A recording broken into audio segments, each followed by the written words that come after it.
Reka dushimire kuba timu ya P Network. Iyi ni update cyangwa ni update ebyiri nanone zivuye muri kuba timu ya P Network. Nanone baduhereje deadline ko ari ukugira ku itariki 27 z'ukwa kane. Nanone iyi update dushimire by'umwihariko kuba timu ya P Network mu gihe tubona ko umushinga witabiriwe n'abantu barenga miliyoni 60 kuzamura cyangwa miliyoni 100, ariko uyu munsi wa none twatubona ko ari miliyoni 18 kuzamura cyangwa zigera muri miliyoni 19 gusa zimaze kuba verified cyangwa zimaze kuzuza imyirondoro bya nyabyo. Kuba timu ubwayo ya P Network yamenye akamaro cyangwa yamenye umumaro wo kugenzura KYC cyangwa kuzuza umwirondoro cyangwa kwerekana irangamuntu hakiri kare, imenya ko no gushyiraho cyangwa no kohereza coins za P Network cyangwa guhabwa migration utarakoze KYC bidahagije cyangwa bitari ngombwa. Aka kantu tugomba kugashimira kuba timu ya P Network. Bitandukanye n'andi ma coins cyangwa n'andi ma mining, ari igihe uhabwa n'ama coins utarahabwa migration cyangwa utarakora KYC cyangwa utaruzuza imyirondoro. Izi update ni kuba timu ubwayo izishyize hanze cyangwa zivuye mu buyobozi bwa kuba timu ya P Network. Mu gihe twe tumenyereye ko bakunda gutambutsa updates zinyuze muri dashboard aratumayiningira, ariko muri iyi minsi bari kugenda banyuza amatangazo yabo kuri X cyangwa kuri Twitter. Murabona ko rone update ebyiri hano turi kuri platform ya kuba timu ya P Network, ngira muri kubyibonera ahangaha. Murabizi ko ikurikirwa n'abafollowers bagera muri miliyoni 4,000 cyabarenga miliyoni 4,200 kuzamura. Update ya mbere ni ingi igendanye no kwa upgrading ya protocol version 2022. Deadline bavuze ko ari itariki 27 z'uku kwezi kwa kane. So update ya kabiri, kwa timu ya P Network yatubwiye ko abarenga miliyoni 18 kuzamura bamaze kugira ute aribo bamaze kuzuza ibisabwa muri umushinga wa P Network. Impamvu ni iyo ushaka ibaza ese kuki kuba timu ya P Network abantu bose binjiye muri project cyangwa muri umushinga ko hari n'abakoze ama KYC, kuki itaba verifyinga cyangwa ngo account zabo zibe verified ibintu bive mu nzira? Muri izo miliyoni 60 cyangwa miliyoni 100 kuzamura z'abapioneers bamaze kwiyangaje cyangwa bamaze guparticipate cyangwa binjiye muri umushinga wa P Network, ubu usanga harimo n'amaroboti cyangwa n'amafake accounts. Ariyo mpamvu kuba timu ya P Network yitondera kwemeza umwirondoro w'umuntu ari wese. Ari niyo mpamvu yashyizeho n'uburyo ki bwo gufasha cyangwa bw'aba validators, igashyiramo n'uburyo ki bwa AI ndetse n'abakozi babo bwabo nka kuba timu kugira ikibazo cyo kugenzura umwirondoro wa konte y'umuntu igishyireho icyitonderwa. Basoje babisobanura, banatangiye babisobanura muri iyi update. Bavuga ko kuba timu ubwayo yamenye akamaro ko kugenzura irangamuntu y'umuntu hakiri kare, kandi imenya ko gufata coins ikazohereza kuri account itarakora KYC bitemewe cyangwa bitaba bisobanutse. Impamvu basoje bayivuga naho ndagira ngo tuyirebeho hano hasi cyane. Anytime any asset like crypto, fiat, currency, property, etc.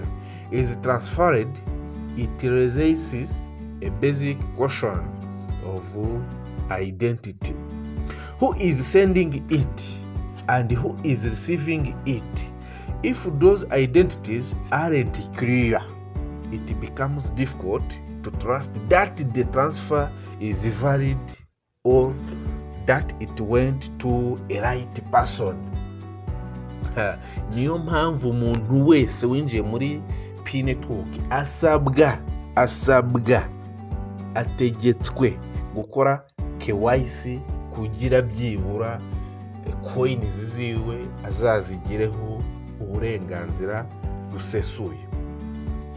so basoje bavuga ngo indangamuntu ziremewe ziranakenewe cyane mu bikorwa bifatika, cyane cyane mu bukungu bw'isi. Igihe icyo ari cyo cyose umutungo nka kiributo, ifaranga rya fiyati cyangwa umutungo n'ibindi byimuwe bitera ikibazo cy'ibanze cy'irangamuntu, cyangwa biba bisaba ko wa wundi uri kubyimura yakoze umwirondoro wa KYC, yamaze no kugenzurwa cyangwa no kuverifirwa na kuwatimu cyangwa n'aba validators. Bakibaza ngo ninde wohereza, ninde uri bwakire. Urumva ko cya kibazo, nimba iyo rangamuntu y'uwo muntu cyangwa nimba atarakoze umwirondoro cyangwa atarakoze KYC, biragoye kwizera transfer cyangwa iyimurwa ryemewe, cyangwa ese izo coins ninde uzimuye, ese zoherejwe kuri nde. Niyo mpamvu buri wese asabwa kuzuza umwirondoro, ari nayo mpamvu kuwatimu ya Pi Network yitondera kwimura coins z'umuntu cyangwa migration. Usanga ari ikibazo, harajemo ibibazo, ugasanga abantu batinze mu matentative barimo bagenzura bahuza ya marangamuntu na ya mazina y'umuntu. Cyane murabizi ko nta muntu utibeshya. Hari n'igihe usanga umuntu ashatse gutunga account ebyiri zinamubaruyeho, ugasanga ashaka no gukora KYC, uretse ko bidakunda. Iyo ugeze aho ushyiramo irangamuntu cyangwa wandi ushyiramo isura, bahita bakubwira ko iriya sura cyangwa iriya rangamuntu yamaze kuba verified ku yindi account. Ibyo ngibyo rero biragoye kubitahura, cyane cyane ko urumva ko system cyangwa ko team ya Pi Network ikoresha ubundi buhanga budasanzwe. Ari niyo mpamvu nyine usanga abantu bakoze ama KYC bakiri bake, kandi n'umushinga umaze igihe kinini, kandi ari abantu benshi bakoze ama KYC ataremerwa cyangwa akiri mu igenzurwa. So mbere na mbere reka ngaruke ku bantu bakeneye kohereza amafaranga mu bihugu by'abaturanyi aho ariho hose. Utwandikire izo serivisi turazigufasha.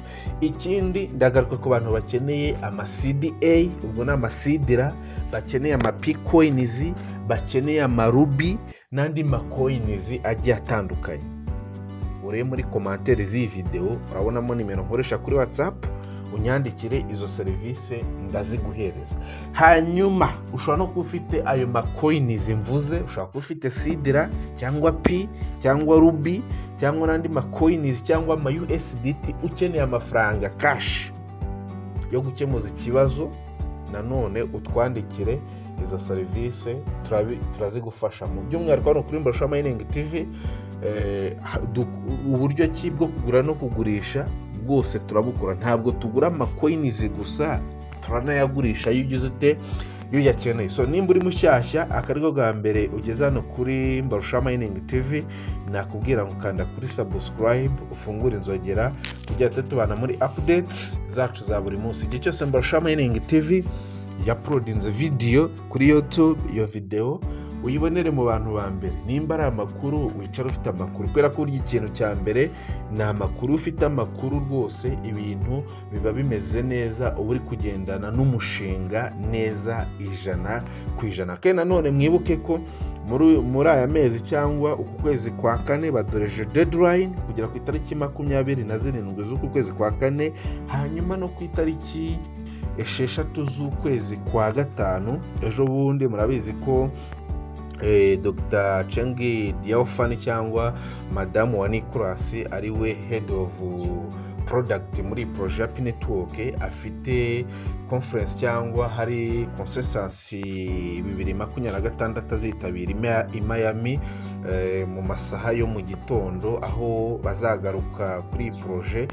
Byinshi bizatangazwa cyangwa bizavugurwa tuzabitangarizwa, cyangwa kwa team ya Pi Network nayo izaduhereza update cyangwa ibyavugiwe muri iyo conference azitabira. Hanyuma nkuko mubibona uyu munsi wa none tugeze muri chat ya rya faranga ryacu rya Pi Network. Ushobora kwibaza ikibazo ati ese ziriya coins nazibona nte ntarakora KYC muri Pi Network?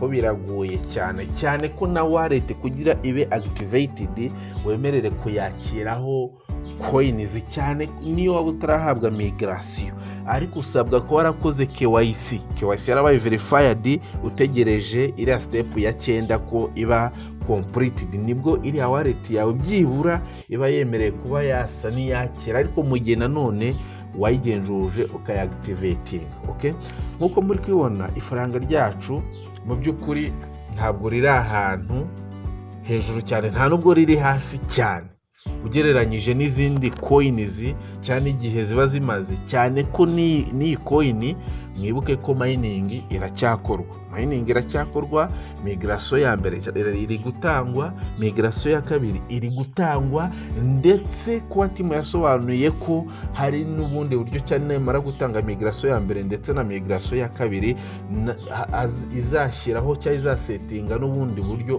coins zizajya zitangwa mu as periodic cyangwa mu byiciro, wenda nka nyuma y'amezi 3 cyangwa nyuma y'amezi 5 cyangwa buri kwezi coins uzajya wakira kuri wallet yawe. Murabizi ko coins ari gutanga ku bwinshi, yaba ibihembo by'abavalidators byaratanzwe n'uyu munsi, uwo coins zitarageraho zizamugeraho cyangwa ziraza kumugeraho, uwo migration ya mbere utarayibona iraza kumugeraho, migration ya kabiri nayo ziri gutangwa.